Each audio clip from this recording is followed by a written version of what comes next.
Hello students, welcome to my channel. आज आम video रे अष्टम श्रेणी साहित्य बही वृक्ष महात्म्य चैप्टर अभ्यास बा प्रश्नोत्तर गुड़िक आलोचना करनेबा। 1 नंबर, आस कथबार्ता हेबा।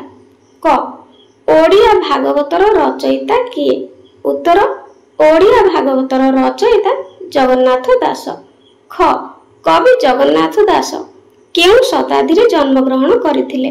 उत्तर, कवि जगन्नाथ दास पंचदश शताब्दी रे शेषार्धरे जन्म ग्रहण करथिले। ग, ओडिया भागवतर केउ स्कंधरु वृक्ष महात्म्य कविताटी अणा जाईछि? उत्तर, ओडिया भागवतर दशम स्कंध जहाँकि गोपलीला अंतर्गत त्रयोविंश अध्याय वृक्ष महात्म्य कविताटी अणा जाईछि। घ, केउ मानक आगरे श्रीकृष्ण वृक्षर महिमा कथा कहूथिले? उत्तर, गोपाल बालक मानक आगरे श्रीकृष्ण वृक्षर महिमा कथा कहूथिले। जमुना विषय रे कौन कुहा जाईछि? उत्तर, जमुनार शीतल जल नरहरि पान कले बोली कुहा जाईछि। 2 नंबर, आस 2 बा 3टी वाक्य तल प्रश्नर उत्तर लिखिबा। क, श्रीकृष्ण को नाम दामोदर होइछि, एहार कारण कोन? एही क्वेश्चन टी पिला माने बहुत इंपोर्टेंट, परीक्षा रे प्रति वर्ष एही क्वेश्चन टी आसी थाए। तेणु मन रखिबो जे श्रीकृष्ण को नाम दामोदर बोली काहे की कुहा जाय, एहार कारण कोन? पिला माने एही प्रश्न टी बारंबार परीक्षा रे आसी थाए, प्रति वर्ष परीक्षा रे पड़ी थाए जे श्रीकृष्ण को नाम दामोदर होइछि, एहार कारण कोन बा श्रीकृष्ण को दामोदर कहबार कारण कोन? एहार उत्तर होछि दाम शब्दर अर्थ होछि दौड़ी। पिला माने पिला दिने अमानिया श्रीकृष्ण को माता यशोदा थरे दौड़ी रे बांधिथिले। श्रीकृष्ण को शरीर रे सेही दौड़ी रो चिन्ह रहि जायथिला, सेही कारणरू श्रीकृष्णकर अन्य नाम होछि दामोदर। ख, गोप बालक माने दुख अनुभव करुथिले काहेकि?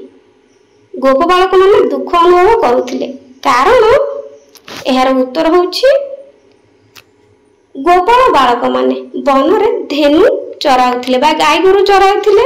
मध्याह्न समय रे सूर्य किरण असह्य तेज शरीर रे लागिबारु से माने दुख अनुभव करुथिले। ग, वृक्ष को सूर्यनक सहित तुलना करा जिबार कारण कोन? वृक्ष को सूर्यन सहित तुलना कराई छि, एहार कारण होछि उत्तर, सूर्यन बा भल मनुष्य निकट को जाइथिबा अतिथि को से जेपरि निराश न करी उपयुक्त आतिथ्य प्रदान करिथाए, ठीक सेही परि वृक्ष निकट को जाउथिबा प्राणी को वृक्ष तार पत्र फूल फल छाई मूल बकल और दारु देई संतुष्ट करिथाए। तेणु कवि वृक्ष को सूर्यन बा भल लोक सहित तुलना करिसंती। घ, जीविका हंती प्राणीकर, एही धाड़ी वृक्ष संपर्क रे तुमे कौन जानिबा को पाउछ? उत्तर, जीविका हंती प्राणीकर, एही धाड़ी वृक्षर उपकारिता संपर्क रे आमे जानिबा को पाउछु। वृक्ष खरा वर्षा शीत सही मध्य प्राणीकर उपकार रे निजको नियोजित करिथाए और जीवन धारणर माध्यम होइथाए। केउ स्थान को गले अतिथि को निराश हेबा को पड़े नै? उत्तर, सुजन बा भल मनुष्यक घर को गले अतिथि को निराश हेबा को पड़े नै।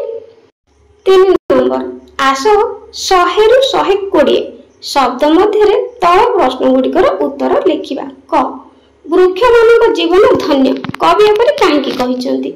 उत्तर, 16 शताब्दी उत्कलीय काव्य युग को भक्ति रसर धर्मधारा रे प्लावित करी उत्कलर जनजीवन रे वैष्णव चेतना भरी देइथिबा सारस्वत साधक गणक मध्य रे भक्त कवि जगन्नाथ दास अग्रगण्य। ओडिशार पुरपल्ली रे तांको रचित भागवत अति परिचित और उपादेय ग्रंथ भाव रे स्वीकृत। आलोच्य कविता वृक्ष महात्म्य कवि भागवतर दशम स्कंध बा गोपलीला अंतर्गत त्रयोविंश अध्याय अणा जाईछि।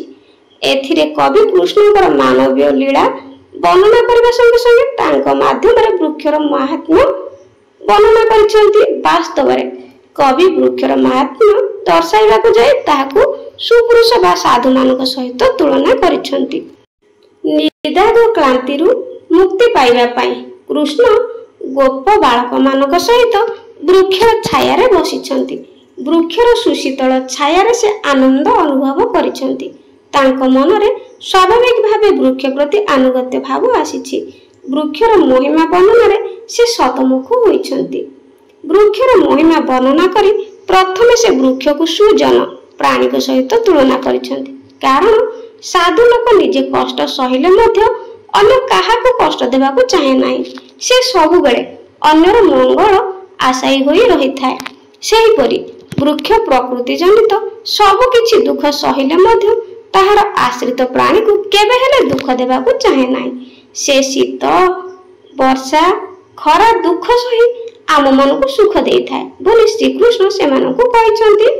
ବୃକ୍ଷ କେବଳ ପ୍ରାଣୀଙ୍କର ସହାୟ ହୋଇନଥାଏ, ସେ ମଧ୍ୟ ସେମାନଙ୍କ ଜୀବନ ଜୀବିକାର ମାଧ୍ୟମ ହୋଇଥାଏ। ତାର ପତ୍ରକୁ ମଣିଷ ଔଷଧ ରୂପେ ବ୍ୟବହାର କରି ଦୁଃସାଧ୍ୟ ରୋଗ ଯନ୍ତ୍ରଣାରୁ ମୁକ୍ତି ପାଏ। ତାର ଫୁଲର ସୁବାସ ଓ ସୌନ୍ଦର୍ଯ୍ୟ ମଣିଷକୁ ବିମୋହିତ କରାଏ। ଫଳର ରସାଳ ରସରେ ମଣିଷ ନିଜର ଉଦର ଜଳକୁ ପ୍ରଶମିତ କରେ। ଗଛର ମୂଳ ପାଇଁ ମୃତ୍ତିକା କ୍ଷୟ ହୋଇନଥାଏ ଏବଂ ଜଳସ୍ତର ନିମ୍ନଗାମୀ ହୋଇନଥାଏ। ଗଛର ଛେଲି, ଭସ୍ମ, ଅଠାକୁ ମଣିଷ ନିଜର ବ୍ୟବହାରରେ ଲଗାଇ ଅନେକ ସମସ୍ୟାରୁ ମୁକ୍ତି ପାଇଥାଏ। ବୃକ୍ଷ ମଣିଷର ବା ପ୍ରାଣୀ ଜଗତର ମଙ୍ଗଳ ପାଇଁ ନିଜକୁ ସମର୍ପିତ କରୁଥିବାରୁ କବି ତା ଜୀବନ ଧନ୍ୟ ବୋଲି କହିଛନ୍ତି। କବିଙ୍କ ଭାଷାରେ ଶୀତ ବରଷା ଘର୍ମ ଦୁଃଖ ସହି ଆମକୁ ଦିଅନ୍ତି ସୁଖ, ଧନ୍ୟ ଜୀବନ ଏହାଙ୍କର ଜୀବିକା ହୁଅନ୍ତି ପ୍ରାଣୀଙ୍କର। ଖ ଅବିଚାରିତ ଭାବରେ ବୃକ୍ଷ ଛେଦନ ଫଳରେ ସମାଜରେ କି ପ୍ରକାର କ୍ଷତି ଘଟୁଛି? ଉତ୍ତର, ବୃକ୍ଷ ହିଁ ମଣିଷର ଜୀବନ ଜୀବିକା। ବୃକ୍ଷ ଯୋଗୁଁ ମଣିଷ ସମାଜ ତିଷ୍ଠି ରହିଛି। ଆଦିମ ମାନବର ବାସସ୍ଥାନ ଥିଲା ବୃକ୍ଷତଳ ବା ଘନ ଅରଣ୍ୟ। ମଣିଷ ସଭ୍ୟତା ତଥା ସଂସ୍କୃତିର ବିକାଶରେ ବୃକ୍ଷର ଭୂମିକା ଗୁରୁତ୍ୱପୂର୍ଣ୍ଣ। ସଭ୍ୟତାର ବିକାଶ ପୂର୍ବରୁ ମଣିଷର ସବୁ ପ୍ରକାର ଆବଶ୍ୟକତା ବୃକ୍ଷ ହିଁ ପୂରଣ କରୁଥିଲା। ତା ପାଇଁ ଖାଦ୍ୟ, ବସ୍ତ୍ର ଓ ବାସଗୃହର ଆବଶ୍ୟକତା ପରିପୂରଣରେ ବୃକ୍ଷ ହିଁ ଏକମାତ୍ର ସହାୟ ଥିଲା। ଆଜିକାଲି ଅବିଚାରିତ ବା ଅବାରିତ ଭାବରେ ଯେପରି ବୃକ୍ଷ ଛେଦନ ହେଉଛି, ତାହାର କୁପ୍ରଭାବ ମଣିଷ ସମାଜ ଉପରେ ନିଶ୍ଚୟ ପଡ଼ିବ। ସେହି କୁପ୍ରଭାବରୁ ରକ୍ଷା ପାଇବା ମଣିଷ ପକ୍ଷେ ସମ୍ଭବ ନୁହେଁ। ଉତ୍ତର ଆଫ୍ରିକା, ପାରସ୍ୟ, ମିଶର ଆଦି ବହୁ ଦେଶ ବୃକ୍ଷ କ୍ଷୟ ହେତୁ ଶୁଷ୍କ ମରୁଭୂମିରେ ପରିଣତ ହୋଇଯାଇଛି।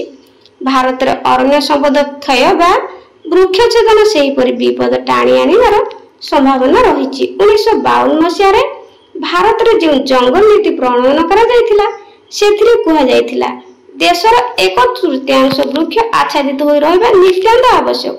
ମାତ୍ର ବାସ୍ତବ କ୍ଷେତ୍ରରେ ତାହା କାର୍ଯ୍ୟକାରୀ ହୋଇନାହିଁ। ପୁରୁଣା ଜଙ୍ଗଲ ସବୁ ନଷ୍ଟ ହେଉଛି, ଅଥଚ ନୂଆ ଜଙ୍ଗଲ ସୃଷ୍ଟି କରିବାର ପ୍ରଚେଷ୍ଟା ହେଉନାହିଁ। ଅବିଚାରିତ ବୃକ୍ଷ କ୍ଷୟ ହେତୁ ପ୍ରାକୃତିକ ବିପର୍ଯ୍ୟୟ ସୃଷ୍ଟି ହେଉଛି। ଠିକ୍ ସମୟରେ ବର୍ଷା ହେଉନାହିଁ।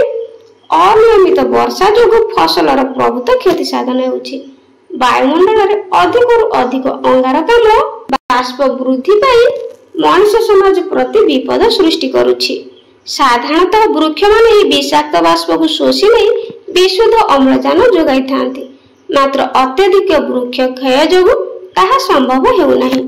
ଶିଳ୍ପ ତଥା ଗାଡ଼ି ମଟର ନିର୍ଗତ ହେଉଥିବା ଦୂଷିତ ବାଷ୍ପ ପରିବେଶ ଉପରେ ପ୍ରତିକୂଳ ପ୍ରଭାବ ପକାଉଛି। ପରିବେଶ ଦୂଷିତ ହୋଇଯିବାରୁ ପରିବେଶବିତ୍ମାନେ ଏଥିପାଇଁ ଉଦ୍ବେଗ ପ୍ରକାଶ କରୁଛନ୍ତି। ଯଦି ଏହିପରି ବୃକ୍ଷ ନଷ୍ଟ ହୋଇ ଚାଲେ, ତାହେଲେ ମାନବ ସମାଜର ସୁସ୍ଥ ଜୀବନଯାପନ ଅସମ୍ଭବ ହୋଇପଡ଼ିବ। ବୃକ୍ଷ ଛେଦନ ପାଇଁ ଆଜି ମଣିଷ ବିପଦର ଦ୍ୱାର ଦେଶରେ ପହଞ୍ଚି ସାରିଛି।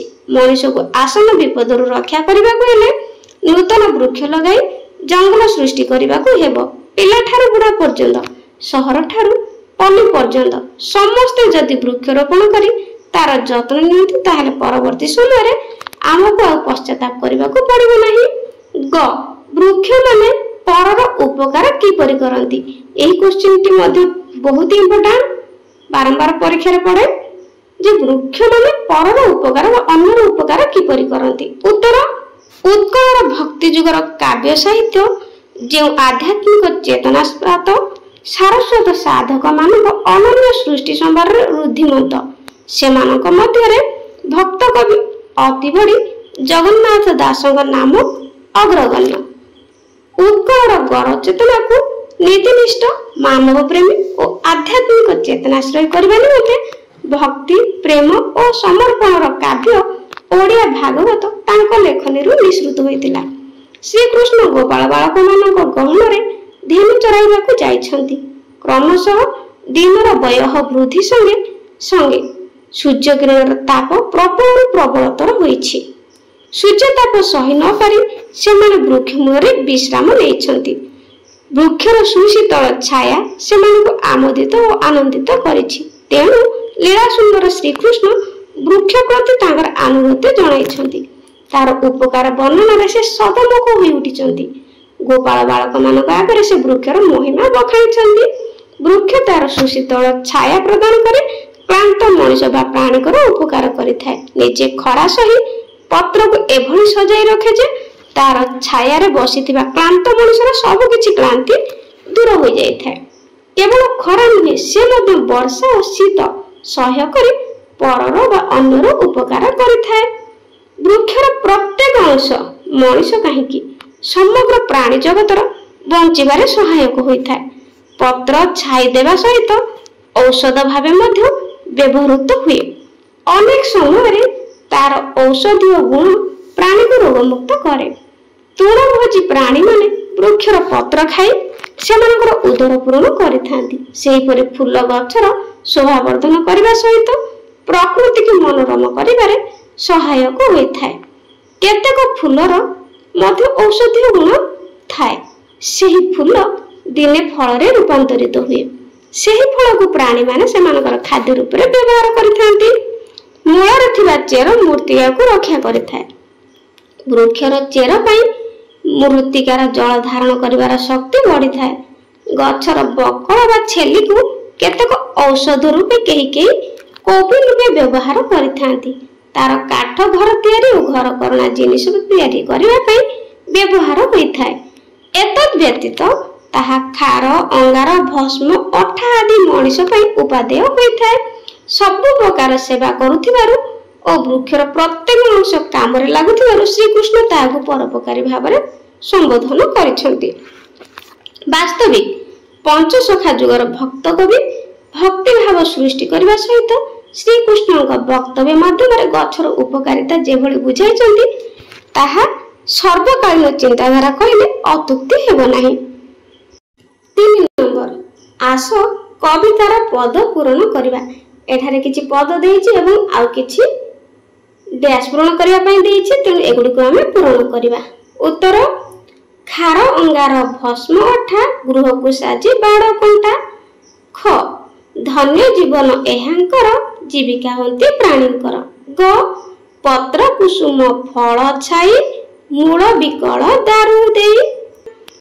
4 ନମ୍ବର, ଏହି କବିତାରୁ ଭଲ ଲାଗୁଥିବା ପଦ ଗୁଡ଼ିକ ନିର୍ବାଚନ କରି ଆବୃତ୍ତି କରିବା। ପିଲାମାନେ ଏହି କବିତାରେ ଯେଉଁ ପଦ ଗୁଡ଼ିକ ତୁମକୁ ଭଲ ଲାଗୁଛି ସେଗୁଡ଼ିକ ତୁମେ ଆବୃତ୍ତି କରିବ। 5 ନମ୍ବର, ଆସ ସରଳ ଭାଷାରେ ବୁଝାଇ ଲେଖିବା। ଏଠାରେ ସରଳ ଅର୍ଥ ଲେଖିବା। କ, ଏହାଙ୍କ ପ୍ରାୟ ଯେବେ ହୋଇ ସଂସାର ମଧ୍ୟ ଦେହ ବହି। ଉତ୍ତର, ଏହାଙ୍କ ପ୍ରାୟ ... ଦେହ ବହି। ସଂସ୍କୃତ ପଦ୍ୟାଂଶଟି ଭକ୍ତ କବି ଜଗନ୍ନାଥ ଦାସଙ୍କ ସର୍ବଶ୍ରେଷ୍ଠ ସାହିତ୍ୟ କୃତି ଓଡ଼ିଆ ଭାଗବତର 10ମ ସ୍କନ୍ଧ ଗୋପଲୀଳା ଅନ୍ତର୍ଗତ ତ୍ରୟୋବିଂଶ ଅଧ୍ୟାୟର ବୃକ୍ଷ ମାହାତ୍ମ୍ୟ କବିତାର ଉଦ୍ଧୃତ। ଏଠାରେ କବି ବୃକ୍ଷର ଉପକାରୀ ସ୍ୱଭାବ ସମ୍ପର୍କରେ ବିଶଦ ବର୍ଣ୍ଣନା କରିଛନ୍ତି। କୃଷ୍ଣ ଗୋପାଳ ବାଳକମାନଙ୍କ ସହିତ ଧେନୁ ଚାରଣ ଉଦ୍ଦେଶ୍ୟରେ ଜନବସତି ଠାରୁ ଦୂରେଇ ଯାଇଛନ୍ତି।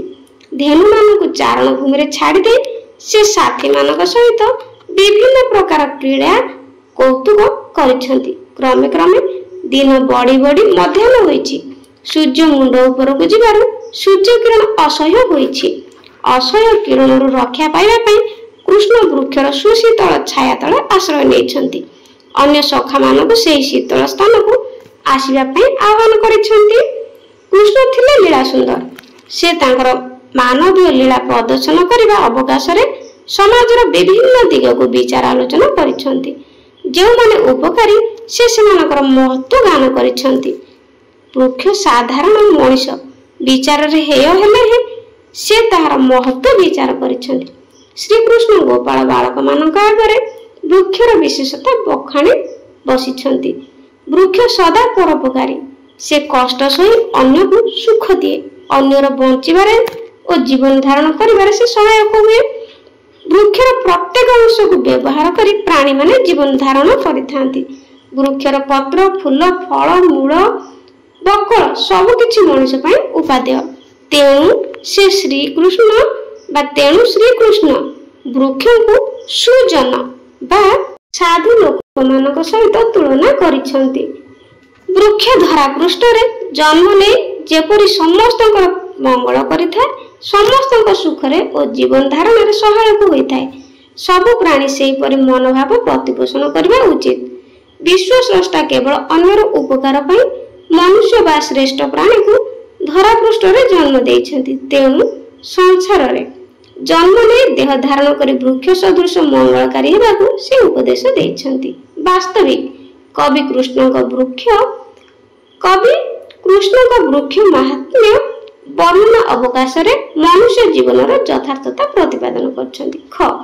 ମନ ବଚନ ଧନେ କରି ଯେ ହୁଏ ପର ଉପକାରୀ, ଦିନ ହରନ୍ତି ଦୁଃଖ ସୁଖେ ସେ ଧନ୍ୟ ଇହ ପରଲୋକେ। ଉତ୍ତର ମନ ବଚନ ... ପରଲୋକେ। ଉକ୍ତ ପଦ୍ୟାଂଶଟି ଭକ୍ତ କବି ଜଗନ୍ନାଥ ଦାସଙ୍କ ସର୍ବଶ୍ରେଷ୍ଠ ସାହିତ୍ୟ କୃତି ଓଡ଼ିଆ ଭାଗବତର 10ମ ସ୍କନ୍ଧ ଗୋପଲୀଳା ଅନ୍ତର୍ଗତ 23 ଅଧ୍ୟାୟର ବୃକ୍ଷ ମାହାତ୍ମ୍ୟ କବିତାରୁ ଉଦ୍ଧୃତ ହୋଇଅଛି। ଏଠାରେ କବି ଶ୍ରୀକୃଷ୍ଣଙ୍କ ମାଧ୍ୟମରେ ବୃକ୍ଷର ମହିମା ଗାନ କରିବା ସହିତ ମହତ୍ ଜନଙ୍କର ଗୁଣାବଳୀ ଆଲୋଚନା କରିଛନ୍ତି। ଶ୍ରୀକୃଷ୍ଣ ନିଜର ସାଥୀ ଗୋପାଳ ବାଳକମାନଙ୍କୁ ଧେନୁ ନେଇ ଚରାଇବା ପାଇଁ ଯାଇଛନ୍ତି। କ୍ରମଶଃ ମଧ୍ୟାହ୍ନ ସମୟ ଉପସ୍ଥିତ ହେବାରୁ ସୂର୍ଯ୍ୟଙ୍କର କିରଣ ଅସହ୍ୟ ହୋଇଯାଇଛି। କୃଷ୍ଣ ସାଥୀମାନଙ୍କ ସହିତ ଗ୍ରୀଷ୍ମ ଦାଉରୁ ରକ୍ଷା ପାଇବା ପାଇଁ ବୃକ୍ଷ ତଳକୁ ଯାଇଛନ୍ତି। ବୃକ୍ଷର ସୁଶୀତଳ ଛାୟାରେ ବସି ଆନନ୍ଦିତ ହୋଇଛନ୍ତି। ସେହି ଅବସରରେ ଶ୍ରୀକୃଷ୍ଣ ନିଜର ସଖାମାନଙ୍କୁ ସମ୍ବୋଧନ କରି ବୃକ୍ଷର ବିଶେଷତା ବର୍ଣ୍ଣନା କରିଛନ୍ତି। ବୃକ୍ଷର ପ୍ରତ୍ୟେକ ଅଂଶ ଯେ ପ୍ରାଣୀ ଜଗତର ବଞ୍ଚିବାର କାରଣ ହୋଇଥାଏ, ତାହା ସେ ଉଲ୍ଲେଖ କରିଛନ୍ତି। ଏପରିକି ବୃକ୍ଷକୁ ମଧ୍ୟ ସେ ସାଧୁ ଲୋକ ବା ଉତ୍ତମ ଲୋକଙ୍କ ସହିତ ତୁଳନା କରିଛନ୍ତି। ଯେଉଁମାନେ ମହତ୍ ଲୋକ, ସେମାନେ ନିଜ ଅପେକ୍ଷା ଅନ୍ୟର ସୁଖକୁ ଅଧିକ ଗୁରୁତ୍ୱ ଦେଇଥାନ୍ତି। ସେମାନେ ଯେତେ କଷ୍ଟ ପାଇଲେ ମଧ୍ୟ ନିଜ ପାଇଁ ସେମାନେ ଅଧିକ ଚିନ୍ତା ନ କରି ଅନ୍ୟର ମଙ୍ଗଳ ପାଇଁ ଇଚ୍ଛା କରନ୍ତି। ସେମାନେ କେବଳ ମନରେ ଯେ ଅନ୍ୟର ଉପକାର କରିବା ପାଇଁ ଇଚ୍ଛା କରିଥାନ୍ତି ସେପରି ନୁହେଁ, ସେମାନେ ମଧ୍ୟ ମଧୁର ବଚନ କହି ଅନ୍ୟର ଦୁଃଖ ଦୂରେଇ ଦେବା ପାଇଁ ଚେଷ୍ଟା କରିଥାନ୍ତି। କାରଣ ସହାନୁଭୂତିପୂର୍ଣ୍ଣ କଥା କେବଳ ମହତ୍ ଲୋକ ପାଖରୁ ହିଁ ମିଳିଥାଏ। ପୁନଶ୍ଚ ସେମାନେ ଶକ୍ତି ଅନୁସାରେ ଦୁଃଖୀ ଲୋକଙ୍କୁ ଧନ ଦେଇ ତା ମୁହଁରେ ହସ ଫୁଟାଇବା ପାଇଁ ଚେଷ୍ଟା କରିଥାନ୍ତି। ଅର୍ଥାତ୍ ମନ, ବଚନ ଓ ଧନ ବଳରେ ସାଧୁ ଲୋକମାନେ ଜଗତର ମଙ୍ଗଳ କରିବା ପାଇଁ ଇଚ୍ଛା କରିଥାନ୍ତି। ସାଂସାରିକ କ୍ଷେତ୍ରରେ ଜନ୍ମ ନେଇ ସେମାନେ ସୁଖ ଦୁଃଖ ଭୋଗ କଲେ ମଧ୍ୟ ଅନ୍ୟକୁ ସାହାଯ୍ୟ ଓ ସେବା କରିଥିବାରୁ ସେମାନେ ପୁଣ୍ୟ ସଞ୍ଚୟ କରିଥାନ୍ତି। ଅନ୍ୟ ପାଇଁ ଜୀବନ ଦେଇ ଇହ ଜନ୍ମକୁ ସାର୍ଥ କରିବା ସହିତ ପୁଣ୍ୟ ବଳରେ ପରଲୋକରେ ଆନନ୍ଦ ଅନୁଭବ କରିଥାନ୍ତି। କବି ଏଠାରେ ନିଜର ଦାର୍ଶନିକ ଚିନ୍ତାଧାରାକୁ କୃଷ୍ଣଙ୍କ ମାଧ୍ୟମରେ ପ୍ରକାଶ କରିଛନ୍ତି। 6 ନମ୍ବର ତଳଲିଖିତ ନାମ ମାନଙ୍କ ମଧ୍ୟରେ ଯେଉଁଗୁଡ଼ିକ ଶ୍ରୀକୃଷ୍ଣଙ୍କ ସଖାଙ୍କ ନାମ ନୁହେଁ ତାହାକୁ ବାଛିବା। ଯେଉଁଗୁଡ଼ିକ ଶ୍ରୀକୃଷ୍ଣଙ୍କ ସଖାଙ୍କ ନାମ ନୁହେଁ ଏଥିରୁ ବାଛି ଲେଖିବା। ସେଗୁଡ଼ିକ ହେଲା ଭୀମ, ପ୍ରାଂଶୁ, ବଜ୍ରହସ୍ତ। 7 ନମ୍ବର ତଳେ ଦିଆଯାଇଥିବା ଶବ୍ଦ ଗୁଡ଼ିକର ଅର୍ଥ ସେମାନଙ୍କ ଡାହାଣ ପଟରେ ଥିବା ବନ୍ଧନୀ ମଧ୍ୟରୁ ବାଛି ଲେଖ। ଏଠାରେ ବନ୍ଧନୀ ଗୁଡ଼ିକ ମଧ୍ୟରୁ ଶବ୍ଦର ଅର୍ଥ ବାଛି ଲେଖିବା। ଘର୍ମ, ଘର୍ମ ଅର୍ଥ ଝାଳ। ଦାରୁ, ଦାରୁ ହେଉଛି କାଠ। ଦିଅନ୍ତି, ଦିଅନ୍ତି। ଆସନ୍ତୁ ନୂତନ ଶବ୍ଦ ଲେଖିବା। 8 ନମ୍ବର ମହତ୍ ଶବ୍ଦରେ ତ୍ୱ ପ୍ରତ୍ୟୟ ଯୋଗ କଲେ ହେବ ମହତ୍ଵ। ସେହିପରି ନିମ୍ନଲିଖିତ ଶବ୍ଦ ମାନଙ୍କର ତ୍ୱ ପ୍ରତ୍ୟୟ ଲୋଗ କରି ଆମେ ଶବ୍ଦ ଗୁଡ଼ିକ ଲେଖିବା। କିଛି ତ୍ୱ ପ୍ରତ୍ୟୟ ଶବ୍ଦକୁ ଲେଖିବା ତ୍ୱ ପ୍ରତ୍ୟୟ ଯୋଗ କରିକି, ଯେମିତି ଗୁରୁ, ବିଶେଷ, ସତ୍, କ୍ଷୁଦ୍ର ଏଗୁଡ଼ିକ ଦେଇଛି ଆମେ ତ୍ୱ ପ୍ରତ୍ୟୟ ଯୋଗ କରିକି ଲେଖିବା।